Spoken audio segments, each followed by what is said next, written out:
Congolaises, Congolais, chers compatriotes, il y a 6 ans, je prenais congé de mes responsabilités en tant que président de la République, chef de l'État.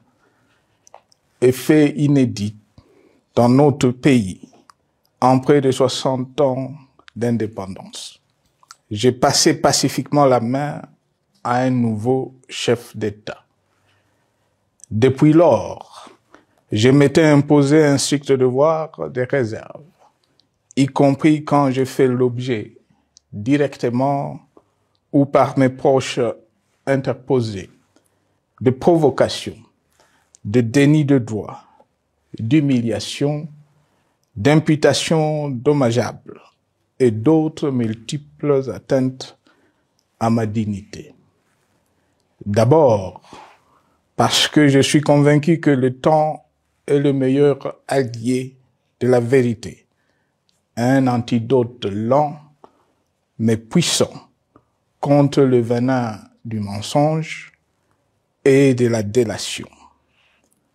Mais aussi et surtout, parce qu'agir autrement aurait fait le jeu de ceux qui, par cette campagne odieuse, cherchaient à détourner l'attention de notre peuple de leur incapacité, aujourd'hui avérée, à répondre à ses attentes et aspirations. J'ai enfin décidé de briser ce long silence, de sortir de ma réserve et de m'adresser à vous parce que l'enjeu est de taille. Il est même existentiel. Non pas pour ma famille politique ou biologique, moins encore pour ma modeste personne, mais plutôt pour la nation congolaise et pour l'avenir de notre cher et beau pays. J'ai décidé de briser le silence parce qu'au vu de la situation que traverse notre pays, continuer à me taire m'aurait rendu poursuivable devant le tribunal de l'histoire pour non-assistance à plus de 100 millions de compatriotes en danger. Je saisis cette opportunité pour partager avec vous mes réflexions et participer ainsi à la recherche de la solution à la crise que traverse notre pays, la République démocratique du Congo, terre de nos ancêtres, car il est gravement malade et son pronostic vital engagé. Mieux que quiconque, vous en êtes conscient, car vous en faites quotidiennement les frais dans votre chair et vous en payez le prix.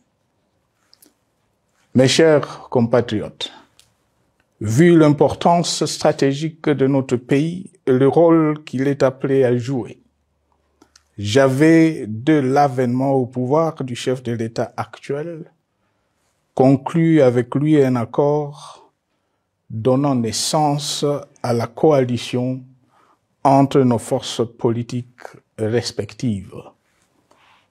À propos de cet accord, beaucoup de contre-vérités ont été dites, y compris, fort malheureusement, par celui qui est censé connaître la vérité, parce qu'en étant l'un de deux principaux signataires.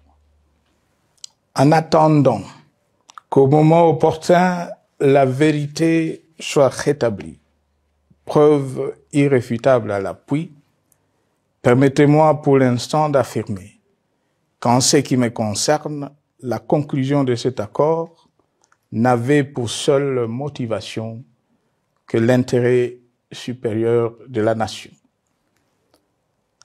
Par cet accord de mutualisation de forces, j'entendais en effet permettre à mon successeur d'exercer dans la direction des affaires de l'État plus de pouvoir effectif que ce que la faible représentation de sa famille politique au sein de la nouvelle Assemblée nationale était en droit de lui conférer.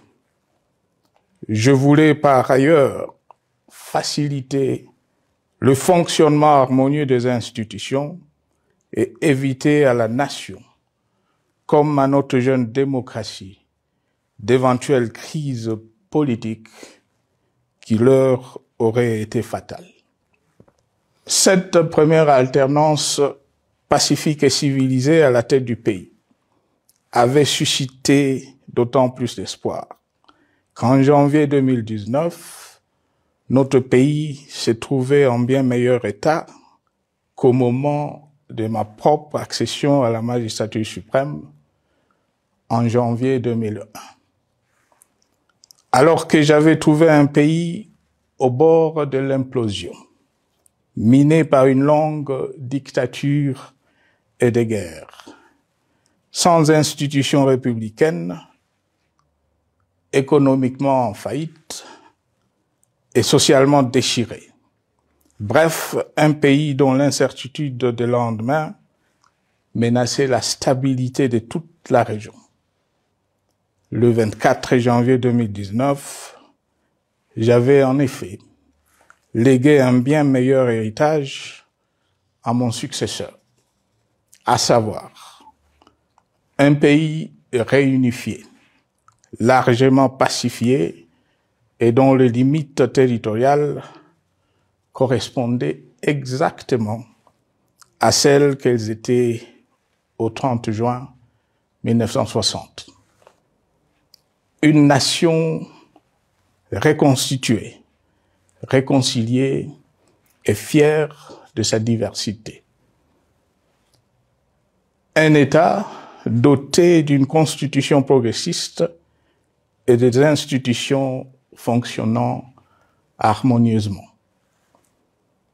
Une économie dynamique et résiliente et débarrassée du fardeau de la dette hérité de régimes antérieurs, du fait de multiples réformes structurelles engagées.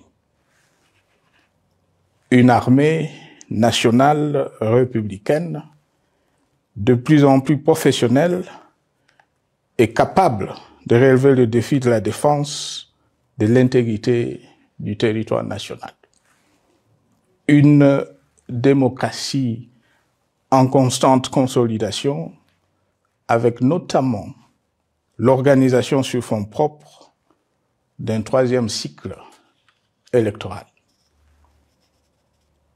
Le cœur serré, je constate qu'à peine 6 ans après, ce bel héritage en indivision, légué à l'ensemble de notre peuple, a été complètement dilapidé par celui qui en avait reçu la garde.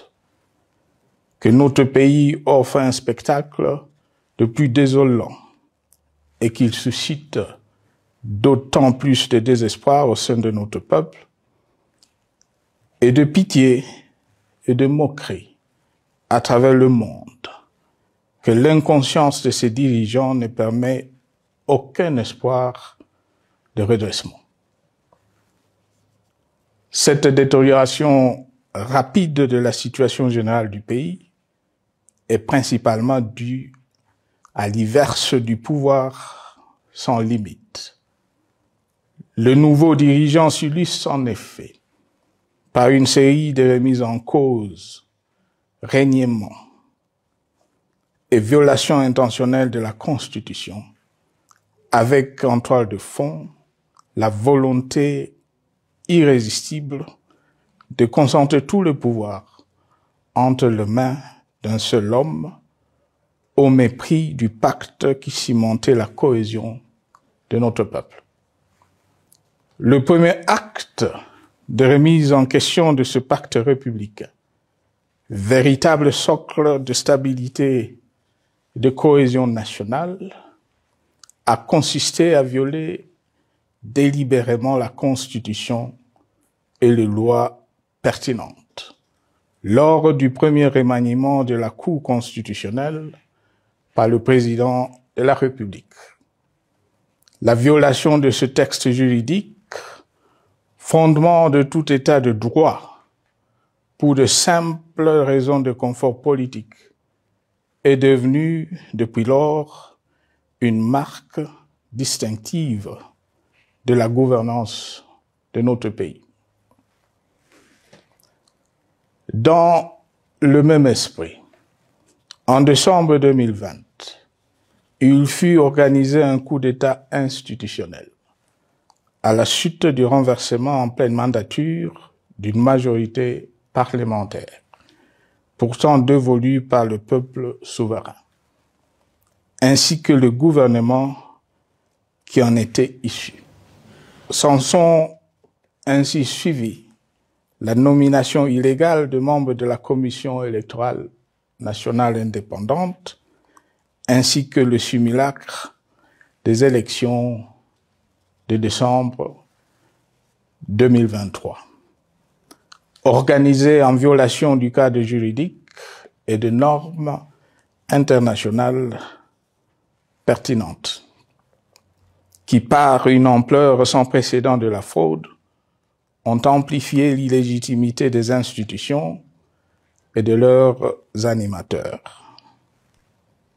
Le coup de grâce a été donné par l'annonce du projet de changement de la Constitution, un projet dont la réalisation liquiderait totalement le consensus national de Sun City. Les conséquences négatives de cette gouvernance non orthodoxe sont pour le moins stupéfiantes. Le pays est ainsi devenu un espace de non-droit. La République a cessé d'être démocratique et la volonté du chef de l'État tient désormais lieu de loi suprême, supplantant la Constitution et les lois. En revanche, érigé en politique du gouvernement, le populisme et la démagogie, le mensonge et l'arrogance, la discrimination et la stigmatisation de certaines composantes de notre peuple, l'institutionnalisation du tribalisme et du népotisme, l'opposition de communautés nationales, les unes aux autres, le discours de haine et l'injustice ainsi que l'impunité ont d'autant plus aisément détruit la cohésion nationale et le vivre ensemble que l'opulence outrancière et le non-respect de la parole donnée sont les maîtres mots de la classe politique au pouvoir. Ce qui a rendu le pays fragile et donc vulnérable. Plus grave, le repli identitaire, dangereux pour l'édification de toute nation, a refait surface, avec ses vieux démons dont l'intolérance et la division est circonstance aggravante. Cela est non seulement toléré et impuni, mais aussi et surtout véhiculé et financé par les tenants du pouvoir. Face à cette dérive, le Parlement a abdiqué de sa mission constitutionnelle de contre-pouvoir. Il a ainsi cessé d'être le temple de la démocratie, le lieu par excellence de l'expression législative et la volonté du souverain primaire, pour ne plus être qu'une chambre d'enregistrement de la volonté d'une seule personne. Quant à la justice, garante constitutionnelle des libertés publiques et du socle de valeurs, qui structure notre identité et forge notre unité, elle a complètement démissionné de ses responsabilités, se laissant ouvertement instrumentalisée à des fins politiques. Elle n'est donc plus qu'un instrument d'oppression d'une dictature qui tente désespérément de survivre à contre-courant de l'histoire, par la terreur et l'imposition de la pensée unique. Rôle peu louable, qu'elle partage avec les milices tribales, ainsi que la police et le service de renseignement, eux aussi détournés de leur noble mission de protection des citoyens et de sécurisation de l'État. Sur le plan économique, la situation est de plus inquiétante. Malgré l'augmentation des recettes publiques, essentiellement due à l'arrivée à maturité de toutes les réformes courageusement votées de 2002 à 2018, notamment le nouveau code minier, forestier, des hydrocarbures, des assurances et de la sous-traitance, et un niveau d'aide financière accru de la part des institutions de Bretton Woods. Aucun investissement n'a été réalisé pour doter le pays d'infrastructures modernes, soutenir des réformes structurelles et stimuler la croissance. Par contre, l'inflation et la dépréciation monétaire, jadis vaincues, sont de retour. La corruption et le détournement de deniers publics ont atteint un niveau inédit.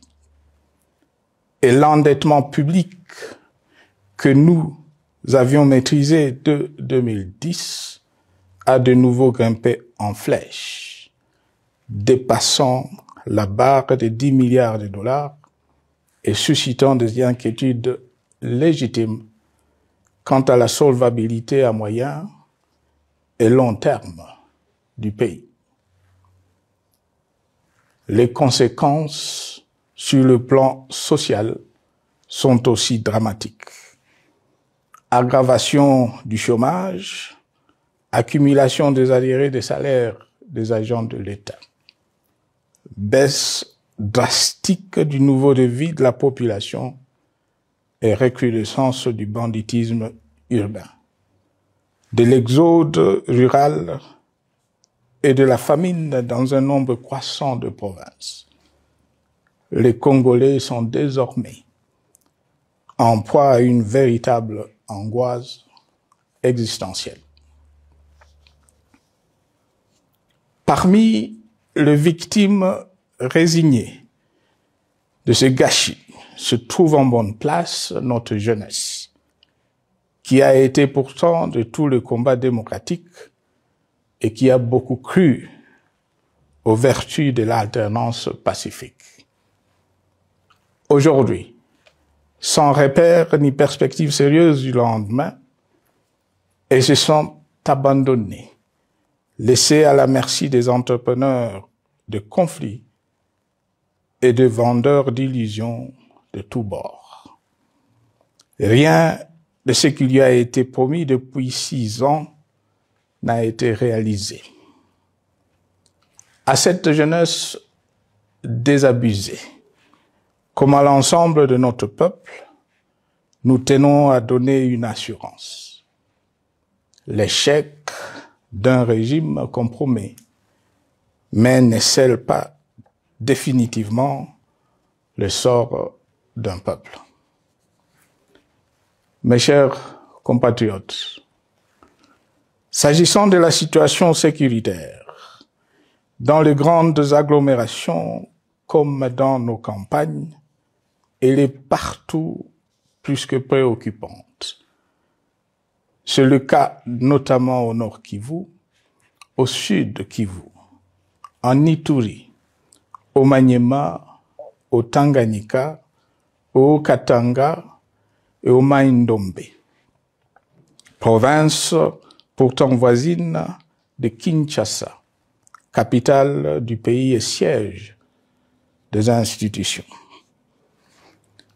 Le sang de nos compatriotes civils et militaires, valeureux officiers et soldats des rangs, mais aussi députés, éminents membres de la société civile ou de partis politiques, a ainsi abondamment et gratuitement coulé. Du fait de l'intolérance, du cynisme, voire pire, d'un terrorisme d'État pratiqué dans un seul et unique dessein, l'abus du pouvoir pour le pouvoir. C'est le cas, entre autres, de plusieurs centaines de détenus du centre pénitentiaire de rééducation de Makala, sauvagement abattus dans la nuit du 1er au 2 septembre 2024, victimes sans défense d'un crime incontestable contre l'humanité, à ce jour resté impuni.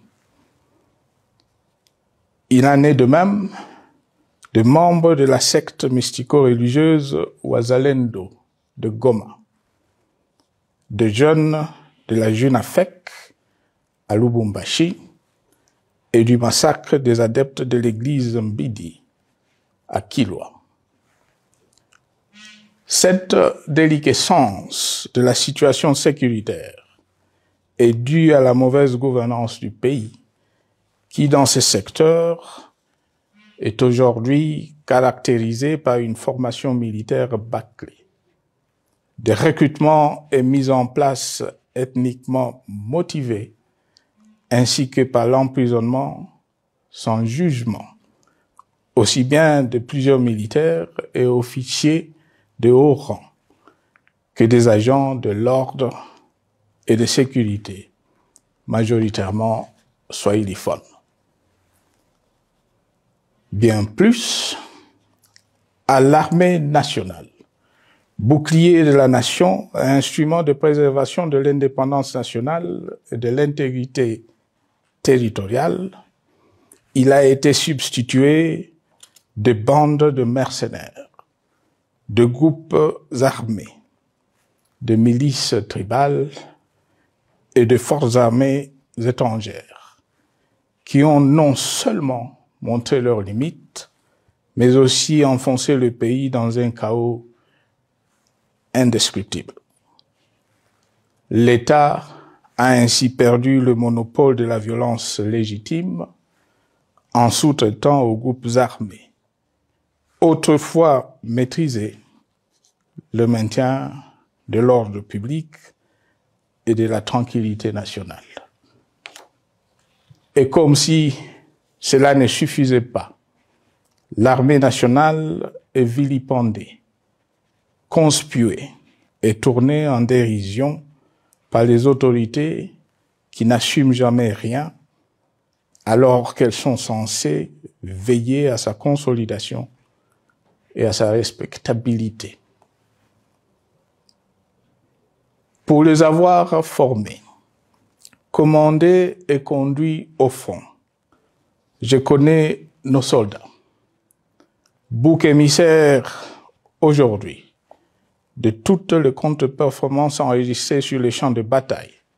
Ils ne sont pourtant pas intrinsèquement moins bons, moins nationalistes et moins loyaux. Ce qui a changé entre-temps, c'est la qualité du commandement et de leur prise en charge. Au niveau régional, le gouvernement a levé l'option désastreuse de se détourner de deux principaux instruments internationaux qui étaient à la base de l'architecture régionale de paix et de sécurité, laquelle avait permis la stabilité régionale que le président actuel avait trouvée lors de son accession au pouvoir, à savoir le pacte sur la sécurité, la stabilité et le développement dans la région de Grand Lac et l'accord cadre pour la paix, la sécurité et la coopération pour la République démocratique du Congo et la région. Plus grave encore, en faisant de forces négatives, les FDLR, ainsi que des centaines de groupes armés congolais, des supplétifs des forces armées de la République démocratique du Congo, le gouvernement a ouvert la voie à la régionalisation du conflit, avec des conséquences inévitables sur la stabilité de la région. Mes chers compatriotes, alors que sur le plan institutionnel, politique, économique et social, les fondamentaux avaient été établis et que le pays avait été placé sur la rampe de lancement, prêt à décoller. Nous voici, hélas, en un temps record, soit 6 ans, de nouveau à la case départ. Seul d'un État failli, divisé, désintégré, au bord de l'implosion, inscrit en bonne place au palmarès de pays pauvres, le plus corrompu et très endetté. En atteste tout le rapport tant du Conseil de sécurité des Nations Unies que ceux sur l'indice de développement humain et sur la pauvreté. La crise qui déchire notre pays est donc profonde et multidimensionnelle. Sa solution doit être nécessairement globale. Toute autre approche n'a donc aucune chance de conduire à une paix durable. Bien plus, le Congo est intemporel. Il n'appartient pas à tel ou tel régime politique. Ce dernier étant par définition rotatif et donc passager en démocratie. Il appartient plutôt au peuple congolais dans sa grande diversité. Ce qui est vrai du Congo l'est aussi des immenses ressources du sol et du sous-sol dont il regorge et qui sont essentielles à la croissance et au développement à l'échelle internationale. Que tous, au pays comme à travers le monde, en tiennent compte et qu'ils inscrivent leurs projets dans une perspective qui privilégie l'intérêt du Congo et des Congolais, plutôt que celui de ceux qui, à un moment ou à un autre, dirigent le pays. Cela étant, pour sauver le Congo, les griefs légitimes du peuple congolais contre le régime en place ne peuvent être éludés. Ils doivent plutôt être pris en compte. La dictature doit prendre fin et la démocratie, tout comme la bonne gouvernance économique et sociale, doivent être restaurées. Car, comme en témoigne l'histoire, il ne peut y avoir de solutions sécuritaires définitives sans solution politique sincère. Sinon, il y aura de nouvelles vagues de convulsions politiques, de troubles à la paix, d'insécurité, d'instabilité institutionnelle, de conflits armés et de guerres civiles. Perspective qu'en toute responsabilité, nous, Congolais, ne pouvons plus nous permettre. Il est dès lors vital que les multiples initiatives de recherche de la paix, Luanda, Nairobi, EAC SADC, l'Union africaine, Doha et Washington, que nous accueillons favorablement, les considérant comme autant de signes de compassion et de solidarité à notre peuple, soient conscientes de cette exigence. Qu'elles accordent aux Congolais à la fois maîtres de leur destin et premières victimes de cette crise la place centrale qui leur revient de droit, aussi bien dans le diagnostic du mal dont souffre le pays que dans la prescription du traitement dont il a besoin pour en guérir définitivement. Il convient de noter à ce sujet que le gouvernement de Kinshasa s'est enfin résolu à se mettre autour d'une même table avec l'AFC/M23 depuis plusieurs semaines à Doha, même si, bizarrement, il continue à considérer comme un crime le fait que les autres Congolais se parlent entre eux. C'est le lieu pour moi de saluer la démarche des évêques de la CENCO et de l'ECC, qui a le mérite de n'exclure du débat aucun sujet, ni aucun de nos compatriotes. Sans être parfaite, cette initiative conjointe des églises mérite le soutien et, si nécessaire, des enrichissements de la part de notre peuple.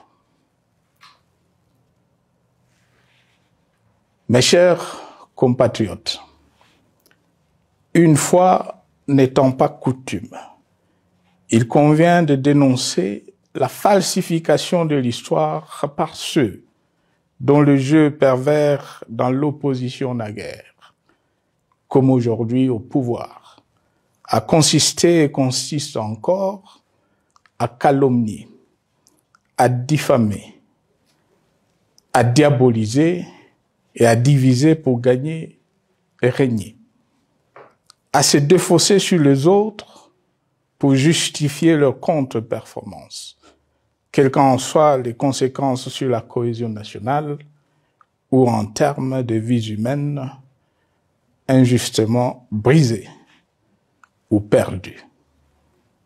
Une preuve, s'il en fallait encore, vient de nous en être donnée une fois de plus. Il y a quelques jours, en effet, suite à une simple rumeur de la rue ou des réseaux sociaux sur ma prétendue présence à Goma, où je veux me rendre dans le prochain jour, comme annoncé par ailleurs, le régime en place à Kinshasa a pris des décisions arbitraires, avec une légèreté déconcertante qui témoigne du recul spectaculaire de la démocratie. Mieux que quiconque, vous savez que pour moi, le Congo est la priorité absolue, que sa souveraineté et son intégrité territoriale ne sont pas négociables, que mon engagement pour la démocratie, la cohésion nationale, la paix et la stabilité n'est pas un slogan creux, et que le respect de la Constitution et des lois du pays, autant que celui de la parole donnée, sont sacrés. Militaire, j'ai juré de défendre la patrie jusqu'au sacrifice suprême.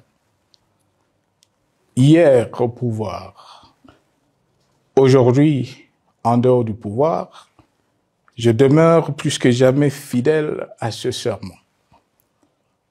En ce moment où le pays est de nouveau divisé, appelé par le destin, j'ai le devoir d'œuvrer à la recherche de la paix et de contribuer à la reconstruction de notre pays qui se meurt. C'est dans cet esprit que j'ai choisi ce moment pour exprimer ma sympathie à l'endroit de toutes les victimes du conflit en cours, de réconforter et marquer ma solidarité avec la population de la partie orientale. Vous, qui êtes abandonnés par le pouvoir central, qui semble avoir pris le parti de vous punir, entre autres, en déconnectant les institutions financières du réseau bancaire national et en restreignant le mouvement de personnes et de biens. Ces décisions et bien d'autres vous asphyxient et rendent votre vie plus précaire que jamais. J'en appelle aux uns et aux autres, en particulier au gouvernement, d'humaniser les conditions de vie de nos compatriotes de cette partie du territoire national. Ils ont droit à la vie, à la scolarisation de leurs enfants et aux autres conditions du bien-être. En entendant le rétablissement de l'autorité de l'État sur toute l'étendue du territoire national, j'invite les tenants du pouvoir à protéger la population. De même, l'armée, la justice, les autres structures en charge de l'ordre et de la sécurité doivent être véritablement au service de la population et répondre à ses aspirations. Mes chers compatriotes, de par mon expérience dans des situations similaires, le patriotisme et l'humanisme ont guidé le processus de règlement de conflits et ont porté de fruits dans le passé, aussi bien sur les champs de bataille que sur celui des négociations ou du dialogue. Notre pays avait été divisé de quasi-moitié pendant quelques années. La sagesse avait alors prévalu. Nous avions recollé le morceau et le pays a survécu dans son unité. C'est ainsi qu'après quelques années de réflexion sur la crise en cours, après avoir consulté des chefs d'État et des anciens chefs d'État de la région, ainsi que des acteurs politiques et sociaux, nationaux et étrangers, j'ai fait ce jour une proposition qui engage la nation tout entière à un sursaut patriotique pour un pacte citoyen afin de tirer le pays du gouffre. Le travail hardi qui s'impose à nous portera notamment sur les 12 points suivants. 1. Mettre fin à la dictature, mieux à la tyrannie. 2. Arrêter la guerre. 3. Rétablir l'autorité de l'État sur toute l'étendue du territoire national. 4. Restaurer la démocratie en revenant aux fondamentaux d'un véritable État de droit. 5. Rétablir les libertés fondamentales. 6. Réconcilier le Congolais et reconstruire la cohésion nationale. 7. Relancer le développement du pays par la mise en place d'une bonne gouvernance économique, une gestion administrative et financière orthodoxe et une répartition équitable des ressources nationales. 8. Relancer le dialogue sincère et permanent avec tous les pays voisins en vue de l'instauration de la paix et du développement durable dans la région. 9. Rétablir la crédibilité du pays auprès de partenaires au niveau tant régional, continental qu'international. 10. Neutraliser tous les groupes armés nationaux et étrangers et rapatrier ces derniers dans leur pays d'origine. 11. Mettre définitivement fin au recours et à l'utilisation de mercenaires, conformément à la Convention de l'Union africaine sur l'élimination du mercenariat en Afrique du 3 juillet 1977 et à la résolution des Nations Unies du 4 décembre 1989 portant sur la Convention internationale contre le recrutement, l'utilisation, le financement et l'instruction de mercenaires et rapatrier sans condition ceux qui sont déjà déployés sur le sol congolais. 12. Ordonner le retrait sans délai de toutes les troupes étrangères du territoire national. À ce sujet, je salue la décision sage des pays de la SADC de retirer les troupes de la SAMI DRC de notre pays.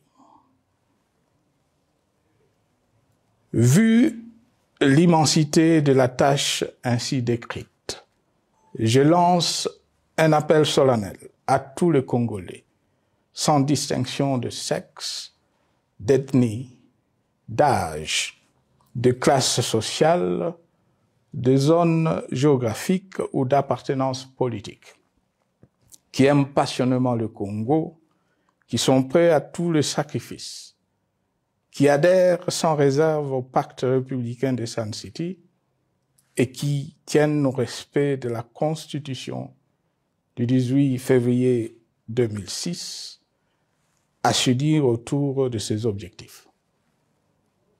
Il s'agit de la refondation de l'État et de l'édification d'un pays qui a perdu ses repères. Mobilisons-nous et mettons à profit tous les moyens à notre disposition pour restaurer l'unité nationale, sauver le Congo et préserver son indépendance. Car l'Afrique et le monde nous regardent. Mes chers compatriotes, le Congo vaut mieux que la caricature qu'en donnent ses dirigeants actuels. Le Congo mérite mieux que cette politique extérieure faite de jérémiades et de mendicité.